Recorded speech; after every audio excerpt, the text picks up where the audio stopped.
Good morning, everybody. Sully here. It's the next day, and it's already a good start. It looks nice and overcast, which means the cats will be active for a bit longer. So today it's just going to be a morning game drive, but it's a beautiful day. So look at this sunrise behind you guys. We've also got another herd of zebras here. So now the plan is we're going to go straight and check in on the Topi pride. They looked very hungry yesterday, and if you remember, the buffaloes are not too far away, so we'll go and have a look. Hopefully there's a bit of action going on there. And then, because we'll have to be back by about 12:30, I'm going to try and look for the leopard on the way back. So fingers crossed we'll find something. If nothing happens with the Topi pride, we may drop down to the marsh pride, because they're not far from the Topi pride. So we'll have a look at how the day goes, but it seems to be an exciting one. So I hope you guys enjoy. Like, comment, subscribe, and let me know what you think. Okay, so we're exactly where we left the Topi pride yesterday, directly behind me. It looks like they've moved, so I think they've gone up. They say they're not down, so they've gone up. So we're gonna have a look if we can locate them up there. But before we go, there's a herd of elephants here, and it's the same herd that was here, that was on the other side of the road yesterday. They have a lot of young ones. They're so cute. They're acting a little bit strange. It's like they're approaching a different herd up ahead, and they're all clumped up. So this herd, I've been following them for the last maybe 4 years, 5 years, and they've grown quite substantially in that time. What happens is the herd will split in two majority of the year, because we have a lot of food in abundance. Oh, there's two young ones who are playing. So typically we have a lot of food in abundance, but when we get times like this, when times are tough, the herds come together, and then they try and fend for each other that way.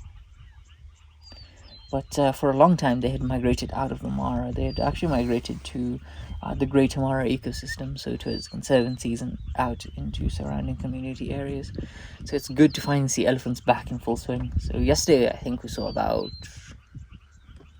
maybe 150 odd elephants yesterday. A lot, though, a lot.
So it looks like it's going to be me alone up here this morning.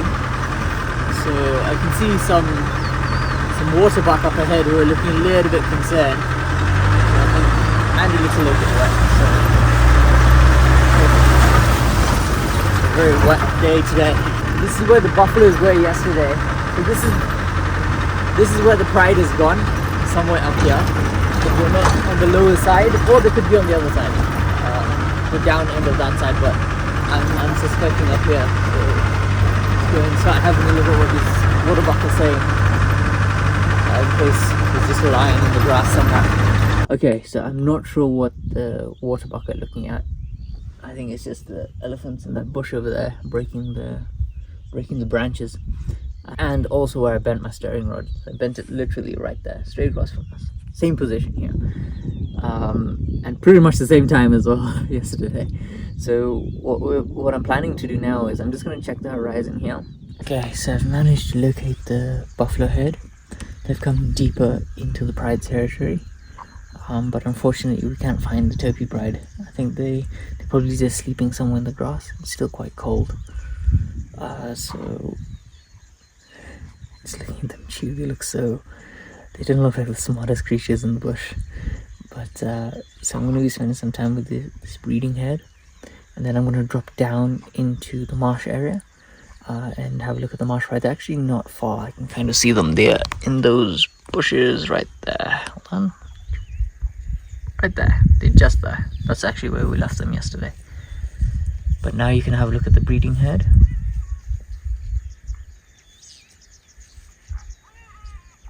Okay, so if you ever want to know if your reserve is healthy and thriving, or a national park or anything like that, you typically look at buffaloes, because buffaloes are the most susceptible to cattle diseases because they're both bovine. So what happens is that if the cattle are encroaching too much and they're sick with TB or anything like that, they can actually, hold on, it wants to mount up again.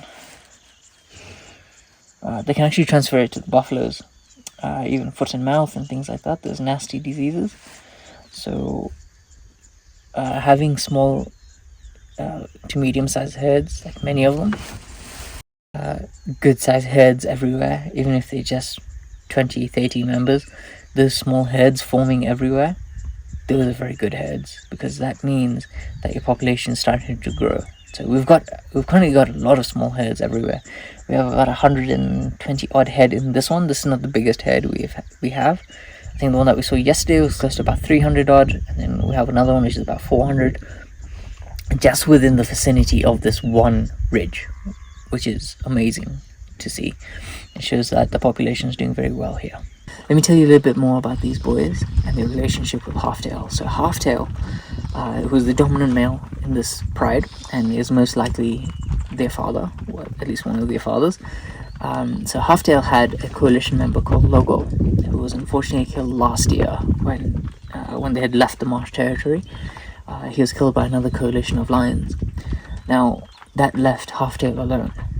Now, when you're alone out here in the bush, it's very difficult for you to hold the pride and eke out an existence out here. Currently, he's being surrounded by some quite large coalitions. We've got 4 members of the Bilashaka boys who frequent this area and have had a few altercations with him. And then behind us, we've got the Salas boys, which were the males who we saw yesterday. And they're putting a lot of pressure on this side. So he's kind of stuck between a rock and a hard place at the moment. Right now he's not being very smart because he's gone back into Mara North alone. But something that he's doing which is smart is he's building quite a close relationship with these 3 boys, sorry. And what's going to happen is he's going to kind of form a coalition with them. And a few of the greats of the Mara have done it, like Notch and such. A lot of different males have done it within the Mara ecosystem. So if he does it, it's going to be very good for him. It'll mean that he'll be able to hold on to the marsh territory for longer and possibly take over the neighboring prides as well. Maybe go across and take over the Paradise, or even go to the Topi pride section as well. But the coming weeks and months will tell. But I'm very, very excited for one thing. I'm very excited to see how the line dynamics will play out over the coming years, because we've got these 3 boys coming out. We've got the Topi Pride are chasing away their young ones, and those were 8, if I don't remember, 8 big boys. And then we've got the Paradise Pride, who have got the 4 sub-adults as well, who they're going to chase away as well. And it's becoming incredible. Everywhere we just got these small coalitions forming. So we'll see what the future holds, huh? So I know that there's some more members of the Pride over there. We have 2 of the girls behind me, and also the cub. I don't know who's over there. I think it's 1 male and a few more of the girls. So I'll go and check out if we can see them.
What that allows me to do now is, because I have all this time with the cats, I can start kind of learning how to identify them better, because I can't identify these girls too much. I know the grandparents very well.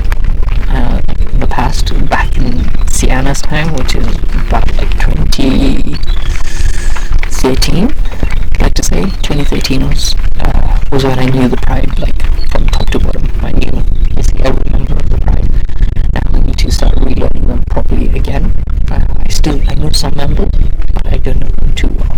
Like Half-Tail is easy. There's Half-Tail and the male, big male. But yeah, so I need to start learning each one's name properly again, learning the characters and all of that. And I think that's one of the most important aspects of it, is getting to know the animals, not just seeing them as just another lion or just another cheetah, right? So spending time with them, that's just to have that extra depth with the Pride, with the individual, with each individual, be it leopard, be it cheetah, be it the lions themselves.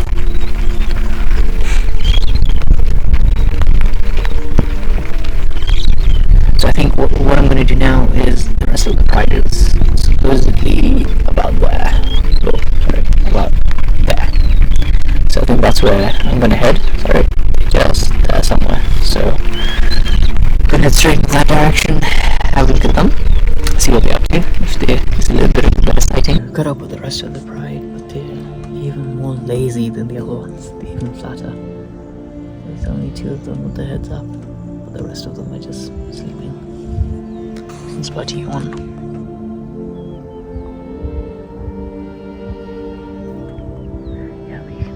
Just relaxing now.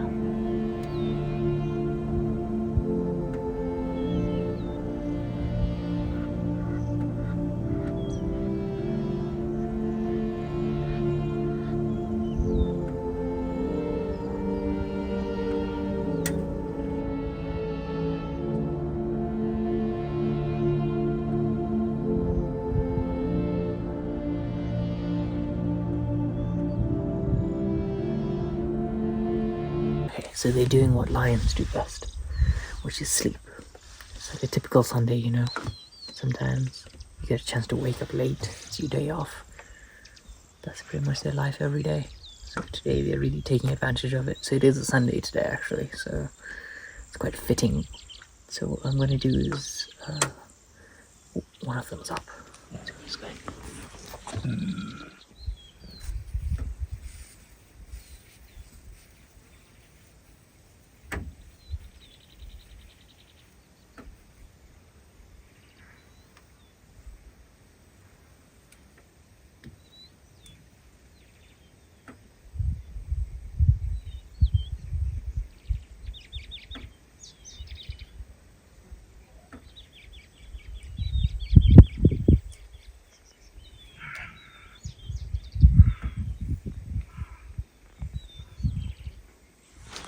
Okay, so they're going to be proper flat cats now, so we'll leave them, go check up on the other ones. If they're not doing anything, I think I'm gonna start heading back now.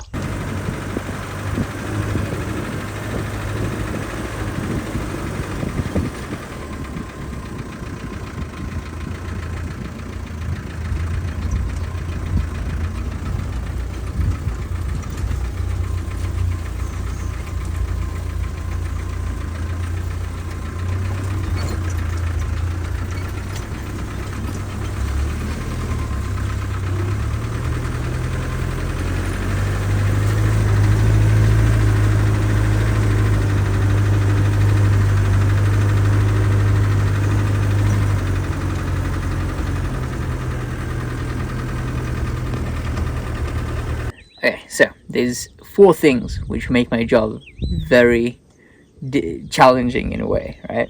Especially when I'm really looking, let's say, for a lion, and that's the only thing I'm focused on, right? So the things are dried leaves, stones, tree stumps, and animals that look like the animal you're looking for. Well, pretending to be the animal that you're looking for, right? And that's this case here. So we have a reedbuck in here. And you can see him. Just like that. So you see his coloration is very similar to like a lion's coloration. So sometimes he's driving past and you'll be like, oh, lion! And as soon as you stop, it's just, well, a reedbuck. But reedbucks are also very interesting creatures because their population is actually crashing. Sorry, not interesting creatures, very rare creatures to see. So every single time you see a reedbuck, count yourself lucky because we don't have many of them left. One of the main reasons is habitat destruction. So they don't have enough space and enough place to survive. So typically you'll only see them in marshy areas like the marsh and just the outskirts of the marsh, like now. So in these small gullies and river systems that we have around. So this is a male. We had a female right next to the lions as well. So it's good that if he keeps quiet and keeps sleeping, the lions hopefully will not catch him. So you can see how quiet and still he's sitting, which is very different to most of the other animals. So you usually see like an impala out in the plains being an impala, but these guys, because they tend to be solitary, they have to be very quiet, and you'll often find them sleeping like this, hiding away rather than being out in the open being seen. So it also makes them very difficult to see as well. Okay, so we're just entering camp now, descending into camp. So I hope you guys have enjoyed the video. Like, comment, subscribe. Let me know what you think of the video in the comment section. And do follow me on Instagram because I do post a lot of stories on how the day is going. So you'll see a lot of content there that you'll not see on YouTube. But today was a good day. Wasn't as eventful as usual, but it was good. So hope you guys enjoyed.